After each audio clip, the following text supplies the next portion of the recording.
जय श्री राम। लाल किताब ज्योतिष में आपका स्वागत है। लाल किताब ज्योतिष एक आधुनिक ज्योतिष है जिसमें उपाय बहुत ही प्रभावशाली होते हैं और आप अपनी खुद की जन्म कुंडली और उससे संबंधित उपाय भी कर सकते हैं। यह बहुत ही आसान है, बस आप मेरे साथ बने रहें। 40 से 45 वीडियो में आप एक अच्छे ज्योतिषी बन जाएंगे। आज हम खाना नंबर 1 के बारे में चर्चा करेंगे और उससे संबंधित महत्वपूर्ण तथ्यों के बारे में जानेंगे। जैसे कि आप स्क्रीन पर देख रहे हो कि खाना नंबर 1 को हम 4 पॉइंटों में प्रदर्शित किया है।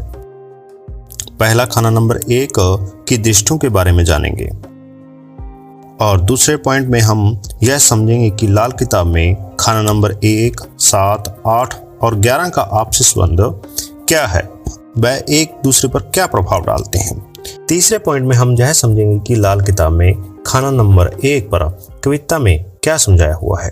चौथे पॉइंट में हम यह देखेंगे कि खाना नंबर 1 में यदि कोई ग्रह हो तो उस समय दूसरे ग्रहों पर उसका क्या प्रभाव पड़ता है।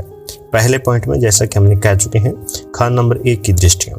लाल किताब में खाना नंबर 1 के ग्रह खाना नंबर 7 को पूर्ण दृष्टि से देखता है, लेकिन खाना नंबर 7 के ग्रह कभी भी खाना नंबर 1 के ग्रह को नहीं देख सकते हैं। मतलब यह है कि खाना नंबर 1 में कोई ग्रह ऐसा बैठा हो जो खाना नंबर 7 में बैठे हुए ग्रह का दुश्मन हो, तो खाना नंबर 1 का ग्रह खाना नंबर 7 के ग्रह पर अपना मंदा प्रभाव या फिर बुरा प्रभाव डालेगा, परंतु खाना नंबर 7 का ग्रह खाना नंबर 1 में बैठे हुए ग्रह पर कोई बुरा प्रभाव नहीं डालेगा।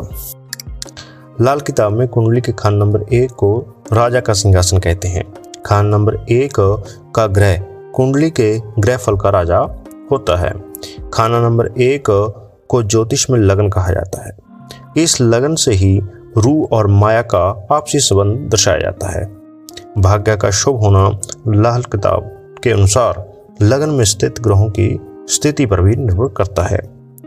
लाल किताब में खाना नंबर 1 का मेष राशि प्राप्त होती है, इसलिए लगन में सूर्य उच्च का तथा शनि नीच का होता है।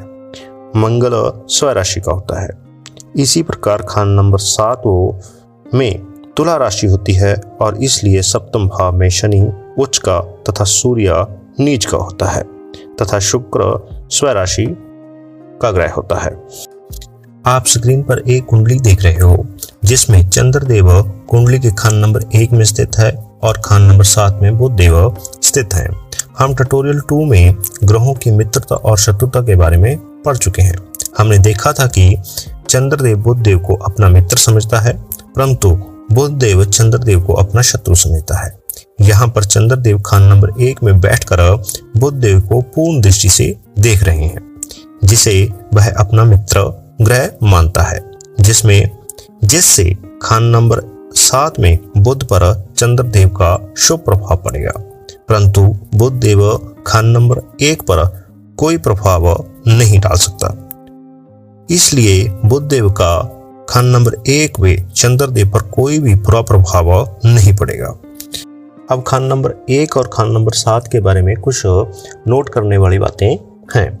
जैसे कि खाना नंबर 7 में यदि कोई भी ग्रह न हो तो सभी ग्रहों का प्रभाव संदेहजनक माना जाता है, क्योंकि खाना नंबर 7 में यदि कोई ग्रह नहीं होगा तो खाना नंबर 1 के ग्रहों को सोया हुआ माना जाता है। और खाना नंबर 1 और खाना नंबर 7 में जो भी ग्रह उच्च का या फिर नीच का होता है वह परस्पर झगड़ा नहीं करते हैं।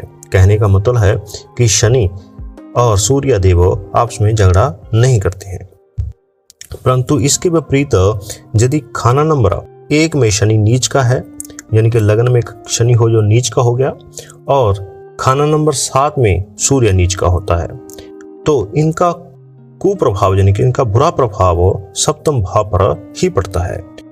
इसी प्रकार यदि मंगल देव सप्तम भाव में स्थित हो और शुक्र देव लगन में स्थित हो तो स्त्री भाव में परेशानियां उत्पन्न करेंगे। कहने का मतलब है कि वह स्त्री से संबंधित प्रॉब्लम्स पैदा कर सकते हैं, परंतु यदि लगन में अकेला ग्रह हो और सप्तम भाव में 1 से ज्यादा ग्रह हो तो राजा जैसा जीवन सुखी रहता है। अब हम दूसरे पॉइंट के बारे में चर्चा करते हैं जिसमें हम देखेंगे कि खाना नंबर 1, 7, 8 और 11 का आपसी संबंध क्या है।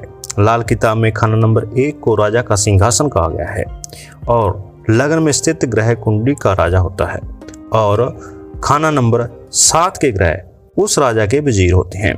लाल किताब में लिखा गया है कि अगर खाना नंबर 11 खाली तो राजा बेलगाम तथा ऐसे ही खाना नंबर 8 खाली तो वजीर बेदलील होगा। इसी तरह यदि खाना नंबर 8 में कोई ऐसा ग्रह बैठ जाए जो खाना नंबर 1 में बैठे ग्रह का दुश्मन हो, तो खाना नंबर 1 में बैठे ग्रह के कारक तत्व में भारी कमी करता है। ऐसी कुंडली वाला जातक को उसकी जिंदगी का लक्ष्य ढूंढने में काफी परेशानी होती है। दूसरी तरफ यदि खाना नंबर 11 का ग्रह खाना नंबर 1 का दुश्मन हो, तो ऐसी कुंडली वाला जातक के पास कितनी भी योग्यता क्यों ना हो, परंतु उसे प्रयोग नहीं कर पाता है।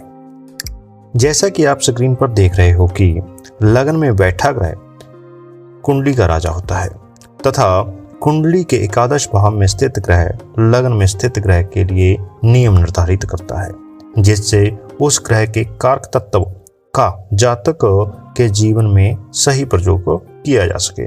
एकादश भाव में लगन में स्थित ग्रह का मित्र हो तो ऐसी कुंडली वाला जातक अपनी योग्यताओं का सही प्रयोग करता है और अपने जीवन में सफलता प्राप्त करता है।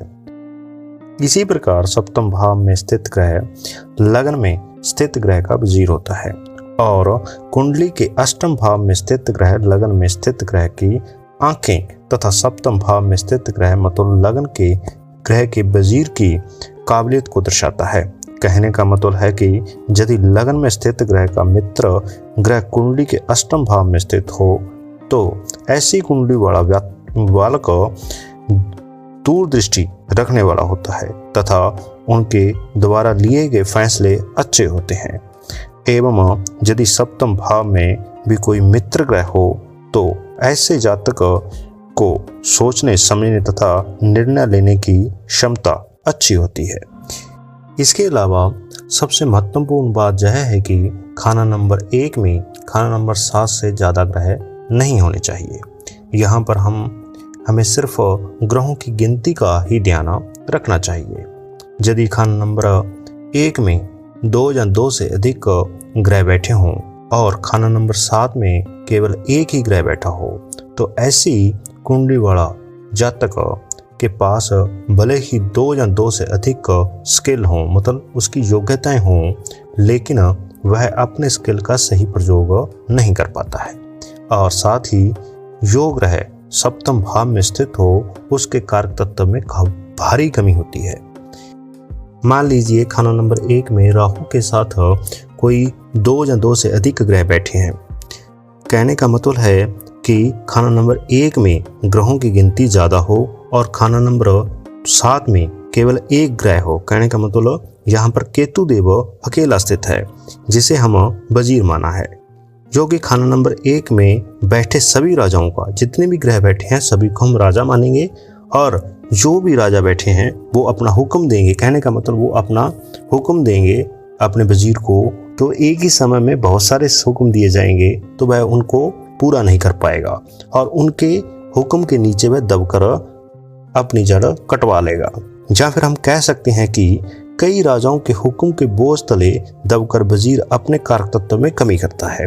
मतलब केतु देव से संबंधित कारोबार या रिश्तेदार का फल मंदा हो जाता है तथा प्राणी अपनी औलाद को तरसता रहता है। औलाद काफी समय बाद होती है। खाना नंबर 7 के ग्रहों को अगर वजीर माना तो खाना नंबर 8 के ग्रह से हमें इन वजीरों की दिमागी दलीलबाजी का पता चलता है। मान लीजिए किसी कुंडली में खाना नंबर 7 में मंगल देव बैठा है, तो हम कहेंगे कि ऐसे व्यक्ति का सब उम्दा मतलब अच्छा होगा, धन दौलत परिवार सबका सब उम्दा होगा। लेकिन खाना नंबर 8 में बुध हो और खाना नंबर 7 में मंगल देव हो, उस समय मंगल देव का फल रद्दी हो जाएगा।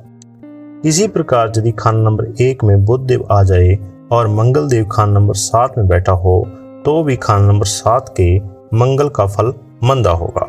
दोनों स्थितियों में अंतर केवल यह होगा कि बुध देव खाना नंबर 1 में समय में धन दौलत परिवार पर बुध देव का बुरा प्रभाव पड़ता है, लेकिन कुदरत की कोई धोखा नहीं होता। यदि बुध देव खान नंबर 8 के समय मंगल देव खान नंबर 7 में हो तो धन दौलत परिवार पर कुदरत की तरफ से बुरा प्रभाव पड़ता है और मंगल देव का फल रद्दी होता चला जाता है। मतलब सेहत और ग्रस्त जीवन पर काफी बुरा प्रभाव पड़ता है इस स्थिति में। तीसरे पॉइंट में हम यहाँ पे देखेंगे कि लाल किताब में खाना नंबर 1 के लिए कविता क्या लिखी हुई है। खाना नंबर 1 के बारे में लिखा है, घर पहला है तख्त हजारी, ग्रह फल राज कुंडली का। कहने का मतलब है जो पहला ग्रह है वह तख्त होता है कुंडली के लिए। वहां पर जो भी ग्रह बैठेगा उसी के अनुसार दूसरे ग्रह जो भी कुंडली में है अपना फल प्रदान करेंगे। ज्योतिषी में इसे लगन भी कहते। झगड़ा जहाँ रूह माया का, रूह होती है आत्मा और माया होती है जो प्रकृति ने हमें संपदा दे रखी है, उनके बीच में का झगड़ा पहले घर से देखा जाता है। उच्च बैठे ग्रह उत्तम गिनते। पहले घर में जो ग्रह उच्च बैठते हैं वह उत्तम गिने जाते हैं।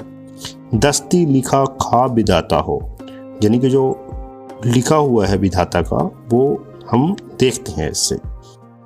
खाली पड़ा घर 7 जब टेवे, टेवे मतलब कुंडली, जब घर कुंडली में 7वां घर खाली पड़ा होता है तो जैसा कि हमने पहले चर्चा कर चुके हैं कि शक की असर कुल ग्रह का, मतलब जो इतने भी ग्रह हैं कुंडली के अंदर सबका जो फल होता है वो शक्की होता है। कहने का मतलब पूर्ण रूप से हम उसको नहीं उसको कर पाते कि यदि 7वें घर में कोई ग्रह नहीं है तो पहला घर लगन का ग्रह सोया हुआ माना जाता है। लगन बैठा ग्रह निशानी, राजशाही जब करता हो, ऐसा ग्रह जो बैठा हो जो अच्छे फल देता हो तो वो राज करता है, मतलब राज जैसा राजों जैसा जीवन होता है उसका। आंख गिना घर 8 है उसकी, 11 से हरदम चलता है। कहने का मतलब है जो 8वां घर में बैठा हुआ ग्रह है पहले घर की आंखों का कार्य करता है, जैसे कि हमने पहले चर्चा कर चुके हैं। और 11 में बैठा हुआ ग्रह खाना नंबर 1 में बैठे हुए ग्रह के लिए नियम तैयार करता है, जो ये भी हम पहले चर्चा कर चुके हैं। अकेला तख्त पर, मतलब अकेला ग्रह तख्त पर हो, मतलब खाना नंबर 1 में हो, बहुत हो 7 में, मतलब 7वें घर में खाना नंबर में ज़्यादा ग्रह हो। राज वजीरी होता है, मतलब ऐसा बहुत ही अच्छा होता है, अच्छा है, मतलब उसकी ज़िंदगी के लिए काफ़ी अच्छा होता है। जिस जातक की कुंडली में खाना नंबर 1 में एक ही ग्रह हो और खाना नंबर 7 में ज़्यादा ग्रह हो तो उसका जीवन यापन अच्छा होता है। उल्ट मगर जब टेवे बैठे, कहने का मतलब उल्ट बैठे मतलब खाना नंबर पहले में ज़्यादा ग्रह हो और खाना नंबर 7 में एक ग्रह हो, जड़ 7 में की कटती है। ये हम पहले चर्चा कर चुके हैं, उसमें हमने बता रखा है। ऊंच नीच जो गिना घरों, मतलब जो घरों में पहले भाव में और 7वें भाव में घरों में जो ऊंच और नीच के ग्रह हैं वह आपस में नहीं लड़ते, वह नहीं एक साथ लड़ते। कहने का मतलब एक साथ वो झगड़ा नहीं करते, बाकी ग्रह सब झगड़ा करते। बाकी जितने भी ग्रह हैं, कहने का मतलब जो दूसरे भाव में बैठा है और उस तरफ से 8वें भाव में बैठा है तो वह आपस में झगड़ा करते हैं। उम्र से भी चंद्र मरता, कहने का मतलब जैसे जैसे उम्र बढ़ती है या फिर कम होती है उसके हिसाब से भी चंद्रमा कमजोर या फिर बली होता रहता है। अब हम एक छोटी सी उदाहरण के द्वारा हम यह समझते हैं कि यदि खाना नंबर 1 में ज़्यादा ग्रह हो और खाना नंबर 7 में कम ग्रह हो, यानी कि एक ही ग्रह है, तो उस पर क्या प्रभाव पड़ता है। मान लीजिए खाना नंबर 1 में गुरु, चंद्र, राहु व बुध देव 4 ग्रह बैठे हैं और खाना नंबर 7 में एक ही ग्रह है जो कि केतु देव है। तो इस हालत में क्या होगा कि 34 वर्ष तक उस जातक के जिसकी भी एक कुंडली होगी जहाँ टेवा होगा उसके नर औलाद की कमी रहेगी। उसके बाद में जो 48 वर्ष तक एक ही औलाद हो जाएगी, कहने का मतलब उसके एक ही बच्चा होगा, नर औलाद होगी।